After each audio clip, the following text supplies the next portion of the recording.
Salut les amis du Patriot Inter, Guy. Merci encore de la confiance renouvelée. Surtout, Guy, woy leen di abonné, woy leen di like, woy leen di joxe seen i commentaire.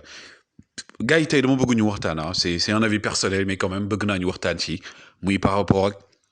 l'équipe nationale de France et l'équipe nationale du Sénégal. C'est vrai, bokkuñu parcours, bokkuñu champion continent yi ñu nekk, bokkuñu également palmarès parce que quoi qu'on puisse dire, la France est 2 fois championne du monde et également plusieurs fois championne d'Europe. Mais également, axe bi ma bëgg ñu xool ko mooy l'exemple de Didier Deschamps et de Aliou Cissé. Quand on se fie au parcours un peu des deux entraîneurs, et notamment par rapport à la Coupe du Monde, dernière Coupe du Monde du Sénégal jouée, et notamment par rapport aux dernières sorties, on voit qu'un peu, en quelque sorte, qu'Aliou Cissé donne copier en quelque sorte le système de jeu qui donne mettre en place, oui, qui est Didier Deschamps, notamment à la Coupe du Monde. Mais entre temps déjà lan moo tax ma wax loolu mooy booy seet système de jeu bi nga xam ne franchement la tegoon France dafa tegoon un système boo xam ne il avait un attaquant pivot boo xam ne son rôle c'était pas forcément de marquer des buts mais quand même juste poser sur la défense comme le disait Aliou Cissé. Et s'il y a l'exemple de Giroud à la France, au niveau de la France, on a eu notre Mambiram Diouf au niveau de la coupe pendant la Coupe du Monde et aussi on a eu notre Mbaye Niang pendant la Coupe d'Afrique. Maintenant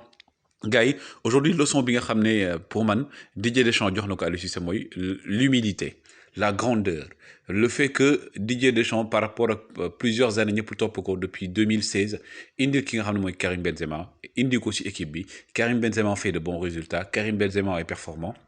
Même bu fekkee ne bokku leen bokku leen boo gis-gis bu fekkee ne sax d'accord leen woon ci yenn points yi indi ko parce que c'est dans l'intérêt de l'équipe nationale et c'est dans l'intérêt du peuple français moom ci boppam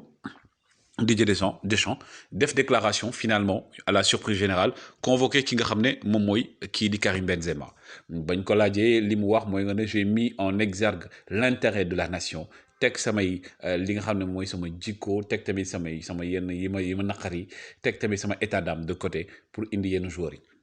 Aujourd'hui gis na équipe nationale Sénégal dafa am loo xam ne remarqué nañ ko mooy que ne Aliou Cissé, c'est vrai, il a fait progresser l'équipe sur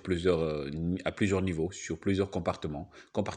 Mais dañoo seetlu depuis quelques années, notamment avant Coupe d'Afrique bi, depuis Coupe du Monde sax laay wax, gis nañ ne Sénégal évolué wul. Mais aujourd'hui également gis nañ ne Aliou Cissé, il est en désaccord avec beaucoup de joueurs yoo xam ne sax bu ñu gëjee équipe nationale wala bu ñu bàyyi équipe nationale Aliou Cissé moom moo tax.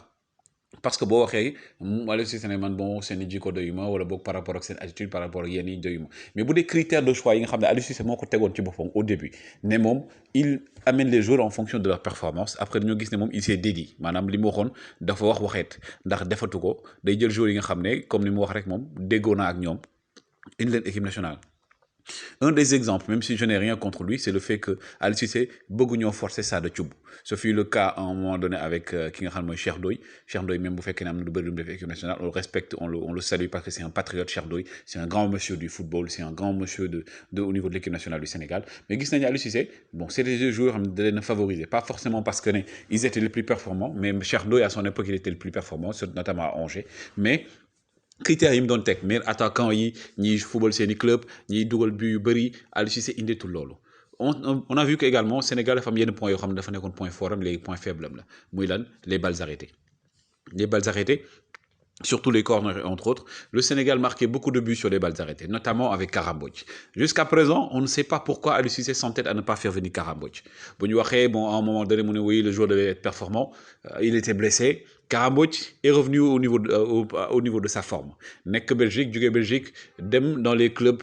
du Nord, d'accord dem ci li nga xam ne mooy ay ñoom Qatar ak yooyu di fa jouer mais quand même il est performant avec son club mi ngi jouer match yëpp mi ngi dugal ay buts jël na trophée foofu noonu. Karambodj qui était aujourd'hui la pièce maîtresse de ces balles arrêtées yi ñu doon wax moo ko doon dugal mais depuis ba fi Karambodj jógee ba léegi gisatuñ ko dugal. Donc aujourd'hui pourquoi Aliou Cissé insiste toujours à ne pas vouloir convoquer Karambodj. Beneen point au niveau de l'attaque, comment une équipe comme le Sénégal, une équipe comme le Sénégal jusqu'à présent mënul tegale 2 matchs yoo xam ne day teg même numéro 9 wala même système wala même joueur ñu joué ñaari match gisatuñ ko. Donc aujourd'hui mën nga am ay attaquants yoo xam ne ils sont performants au niveau de leur club bu ñëwee équipe nationale ils sont pas performants ñenn ñi dinañ ne oui c'est à la faute des joueurs mais attendez. Le football, c'est également une question de confiance, c'est une marque de confiance. Donc, les joueurs, ils sont dans leur club, ils ont une certaine marque de confiance, mais Aliou Cissé ne leur donne pas cette marque de confiance. On a vu les Mbaye Niang, forcément, Mbaye Diagne et autres. Mais aujourd'hui, il faudrait également qu'Aliou Cissé revoie sa copie par rapport à cela. Donc pour moi, am point yoo xam war na ko gis aujourd'hui ce dont on a besoin mooy que ne booy seet équipe nationale France si seen joueurs yi déwlu coupe du monde bi 14 lañu woo 14 lañ ci woo ci ñi ñi sélectionné woon ñenn ñi nga xam ne sélectionné wu lu tax sélectionné mooy ñenn ñi dañoo bàyyi équipe nationale parce que jàpp nañ ne seen dernière équipe ki la woon seen dernière compétition loolu ñeneen ñi parce que ils étaient pas performants mais aujourd'hui Aliou Cissé li ñu lay laaj mooy convoque les joueurs yi nga xam ne tey jàpp mën nañ apporter équipe dara et ñu teg état d'âme yi de côté ñu jël suñu joueurs yi nga xam ne ñoo gën a performant ñu yóbbu leen mais depuis quelque temps le Sénégal n'est même plus en mesure de mettre en place une équipe type c'est vrai qu'il y a eu de nouveaux arrivés mais également il faut nga jël joueurs yi gën a performant Sadio Thioub désolé Sadio Thioub je ne peux pas je vois pas Sadio Thioub lan la mën a apporter équipe nationale ça c'est un avis personnel mais quand même li ma bëgg a wax rek mooy au-delà même des appréciations personnelles mais il faudrait que ñu am benn équipe boo xam ne am nañ 2 matchs amicaux contre la Zambie contre le Cap-Vert c'était le moment nga woo say hommes forts préparer cette équipe parce que il n'a plus droit à l'erreur et j'espère également que fédération dinañ ci profiter puis 2 matchs amicaux pour prendre le sort définitif de Aliou Cissé parce que aujourd'hui gars c'est pas parce que également fédération ñom dañuy jëm entêté di jëm cacher seen échec wala bok seen limite par rapport au fait que ne bu ñu jàqee Aliou Cissé day war na ñom ils ont échoué que ñu bëggu ñu forcer yenn yi dañuy jëm ci coupe d'Afrique bo xamné la dernière génération bi nga xamné moy génération Sadio Mané ils sont à leur dernière chance parce que ñu bari ñi nga am 30 ans jëm kaw donc il est temps que bu fekkee Aliou Cissé match amical yi prouvé wu loo xam ne mën na tax ñu bàyyi ko fi ñu teggi ko teg fi ñeneen jaajëf gars yi wéy leen di abonné wéy leen di like et surtout wéy leen di commentaire ça se passe ici jaa ngeen jëf au plaisir les gars